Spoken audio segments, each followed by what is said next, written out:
నమస్తే, నేను Ashok. Welcome to ప్రజా చైతన్యం. జగన్మోహన్ రెడ్డి ఒక అనూహ్య నిర్ణయం తీసుకున్నారు. జగన్మోహన్ రెడ్డి పార్టీకి సంబంధించి, పార్టీ నేతలకు సంబంధించి వెళ్ళిపోయిన వారిని తిరిగి రమ్మనేందుకు ఒక కీలక నిర్ణయం తీసుకుంటూ వైసీపీ ఘర్ వాపసీ పేరుతో వెళ్ళిపోయినటువంటి నేతలు ఎవరైతే ఉన్నారో వాళ్ళందరినీ కూడా తిరిగి పార్టీలోకి ఆహ్వానించాలని చెప్పేసి జగన్మోహన్ రెడ్డి ఆలోచిస్తున్నారు. ఇప్పటికే వైసీపీకి సంబంధించి ఘోర ఓటమి పాలైన తర్వాత చాలామంది కీలక నేతలందరూ పార్టీని రాజీనామా చేసి, పార్టీని వదిలేసి ఇతర పార్టీలో చేరుతూ వచ్చారు. చేరినటువంటి నేపథ్యంలో అక్కడ కూడా వాళ్ళంత సాటిస్ఫైగా లేరు.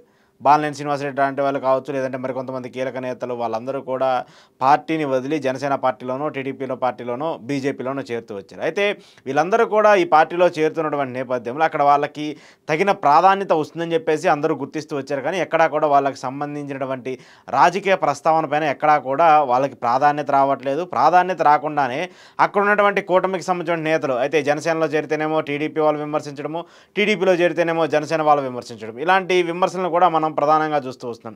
ఈ విమర్శల మధ్యలో వైసీపీ నేతలందరూ కూడా ఇబ్బందులు పడుతూ ఉన్నారంట, కూటమిలోకి వెళ్ళిన వాళ్ళందరూ. సో అలాంటి వాళ్ళందరినీ కూడా తిరిగి మళ్ళీ తీసుకురావాలని చెప్పేసి జగన్మోహన్ రెడ్డి ఒక నిర్ణయం తీసుకున్నట్టు కూడా అర్థమవుతుంది. కోపంతోనో లేదంటే ఆవేశంతోనో వాళ్ళందరూ నిర్ణయాలు తీసుకుంటూ వచ్చుంటారు. లేదంటే పార్టీ ఓడిపోయింది కాబట్టి ఈ 5 ఏళ్ళు ఎలా నడపాలని చెప్పేసి కొంత ఇబ్బందులు పడే ఆలోచనలో కూడా కొంతమంది వెళ్ళిపోయి ఉంటారు. కాబట్టి వాళ్ళందరికీ మనం అండగా ఉందాం, ఏదో ఆవేశంలో నిర్ణయం తీసుకున్న వాళ్ళందరినీ మనం వదుకోవాల్సిన అవసరం లేదని చెప్పేసి కూడా జగన్మోహన్ రెడ్డి ఒక కీలక నిర్ణయం తీసుకుని వెళ్ళిపోయినటువంటి నేతలు ఎవరైతే ఉన్నారో వాళ్ళందరితో కూడా పార్టీకి సంబంధించినటువంటి కొంతమంది కీలక నేతలు తిరిగి సంప్రదింపులు జరుపుతున్నారంట. ఆ సంప్రదింపులు జరిపినటువంటి నేతలు ఎవరైనా తిరిగి వస్తారా లేదా అనేది మాత్రం చూడాల్సి ఉంది. ఏది ఏమైనప్పటికీ కూడా జగన్మోహన్ రెడ్డి ఈ అంశానికి సంబంధించి పార్టీకి సంబంధించి ఎవరైతే వదిలి వెళ్ళిపోయారో వాళ్ళందరికి సంబంధించి కూడా బుజ్జగింపులు చేసో లేదంటే వాళ్ళకి సర్ది చెప్పో తిరిగి పార్టీలోకి తీసుకురావాలని చెప్పేసి కూడా ఆయన ఆలోచిస్తున్నారు. ఇదంతా ఒక ఎత్తునుంటే, మరోవైపు జగన్మోహన్ రెడ్డి పార్టీకి సంబంధించినటువంటి సంస్థాగత నిర్మాణం పైన చాలా కీలకంగా దృష్టి పెడుతూ వస్తున్నారు. ఇప్పటికే నియోజకవర్గాల వారీగా ఎవరికి వాళ్ళకి ఇన్ఛార్జీలు ఇస్తూ వచ్చారు. ప్రాంతాల వారీగా,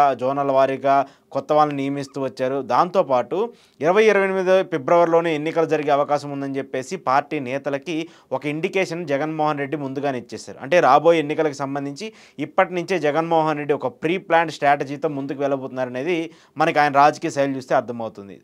అదేవిధంగా ఇప్పుడు ఎవరైతే వైసీపీని విడిచి వెళ్ళిపోయినటువంటి నేతలు ఉన్నారో వాళ్ళందరినీ కూడా తిరిగి మళ్ళీ పార్టీలోకి చేర్చుకోవడానికి అది కూడా ఒక కారణంగా కూడా పార్టీ నేతలందరూ కూడా భావిస్తూ వస్తున్నారు. సో ఇదే నేపథ్యంలో జగన్మోహన్ రెడ్డి పార్టీకి సంబంధించినటువంటి వ్యక్తులకు సంబంధించి ఇప్పుడే కన్ఫర్మేషన్ ఇస్తున్నారంట, నియోజకవర్గాలకు సంబంధించిన సీట్లకు సంబంధించి. గతంలో జగన్మోహన్ రెడ్డి దాదాపు 80 మందికి పైగా నియోజకవర్గాలకు సంబంధించి మార్పులు చేర్పులు చేస్తూ వచ్చారు. ఎంపీలని ఎమ్మెల్యేలుగా, ఎమ్మెల్యేలని ఎంపీలుగా, లేదంటే మంత్రుల్ని ఒక నియోజకవర్గాన్ని నుంచి ఇంకో నియోజకవర్గానికి మార్చడం, ఇవన్నీ కూడా మనం చూస్తూ వచ్చాం. జగన్మోహన్ రెడ్డి 80 మందిని మారుస్తున్నారంటే అది చరిత్రాత్మకంగా ఉండబోతుంది, ఖచ్చితంగా మళ్ళీ గెలవబోతారని చెప్పేసి చాలా పెద్ద ఎత్తున రూమర్స్ కూడా వచ్చాయి. కానీ దానికి భిన్నంగా కూడా ఏపీ రాజకీయాలకు సంబంధించి రిజల్ట్స్ వస్తూ వచ్చింది.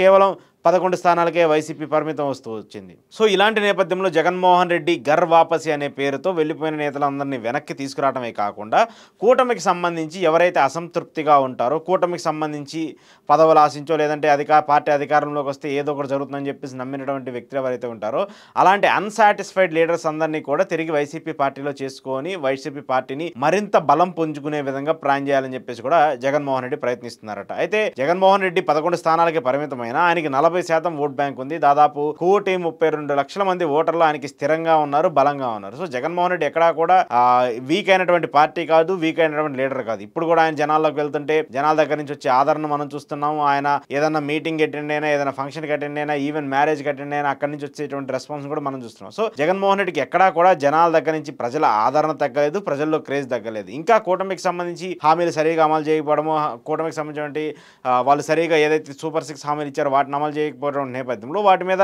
పెద్ద ఎత్తున పోరాటం కూడా చేస్తున్నారు. ఈవెన్ కూటమికి సంబంధించిన నేతల్లో కూడా, ఎమ్మెల్యేల్లో కూడా కొంత అసంతృప్తి భావన ఉంది. చంద్రబాబు నాయుడు గారు ఎన్నికల్లో ఏదో హామీలు ఇచ్చేశారు, పవన్ కళ్యాణ్ ఏదో హామీలు ఇచ్చారు, మనం వాటిని అమలు చేయలేకపోతే రేపు మళ్ళీ ఎన్నికల్లోకి వెళ్ళి ఓట్లు అడగాలంటే ఎలా, ప్రజల దగ్గరికి వెళ్ళి వాళ్ళ దగ్గరికి వెళ్ళి మనం ఓట్లు అడగాలంటే ఎలా అనేటువంటి ఒక ప్రశ్నలో కూడా ఇప్పుడు కూటమికి సంబంధించిన ఎమ్మెల్యేలు అందరూ కూడా ఉన్నారు. సో ఇలాంటి నేపథ్యంలో, ఇలాంటి పార్టీకి సంబంధించిన వ్యవహారాలకు సంబంధించిన ఇలాంటి ఇష్యూస్ జరుగుతున్న నేపథ్యంలో జగన్మోహన్ రెడ్డి అసంతృప్తిలో ఉన్నటువంటి వాళ్ళ మీద ఫోకస్ పెడుతూ వచ్చారు. అలాగే పార్టీని విమర్శించి, జగన్మోహన్ రెడ్డి విమర్శించి ఎవరైతే వెళ్ళిపోయారో వాళ్ళని కూడా తిరిగి తీసుకొచ్చి జరిగిన తప్పేదో జరిగిపోయింది, మీరు మళ్ళీ పార్టీ కోసము, పార్టీ అభివృద్ధి కోసం పనిచేయమని చెప్పేసి ఆయన గర్వాపసి పేరుతో ఇలాంటి కార్యక్రమాన్ని కూడా చేపడుతూ వచ్చారు. సో ఇవన్నీ చూస్తుంటే జగన్మోహన్ రెడ్డి మార్పులకు సిద్ధమయ్యారు. ఆయనలో కూడా మార్పు వచ్చిందనేది కూడా ఇప్పుడు జరుగుతున్న పరిణామాలు కూడా మనం అర్థం చేసుకోవచ్చు.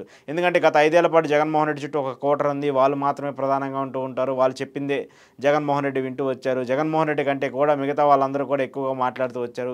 ఇలాంటి వ్యాఖ్యలన్నింటినీ కూడా మనం చూసాం. ఇలాంటి నేపథ్యంలో వాటన్నిటికీ స్వస్తి చెప్తూ జగన్మోహన్ రెడ్డి స్వయాన ఆయన వచ్చి రాజకీయానికి సంబంధించిన అంశాల మీద కావచ్చు, ముఖ్యంగా పార్టీకి సంబంధించిన బలోపేతానికి సంబంధించిన అంశాల మీద కూడా కీలకంగా దృష్టి పెట్టడంతో జగన్మోహన్ రెడ్డి మళ్ళీ మారారు. పార్టీకి సంబంధించిన రాజకీయాన్ని కూడా చేంజ్ చేశారని చెప్పేసి వైసీపీ కార్యకర్తలు అయితే ఒక సంతోషం కనిపిస్తుంది. దాంతోపాటు ఎవరైతే వెళ్ళిపోయినటువంటి నేతలు ఉన్నారో వాళ్ళందరినీ కూడా కాల్ బ్యాక్ చేయడానికి కూడా జగన్మోహన్ రెడ్డి ఒక ముందడుగు వేయబోతున్నట్టయితే మనకు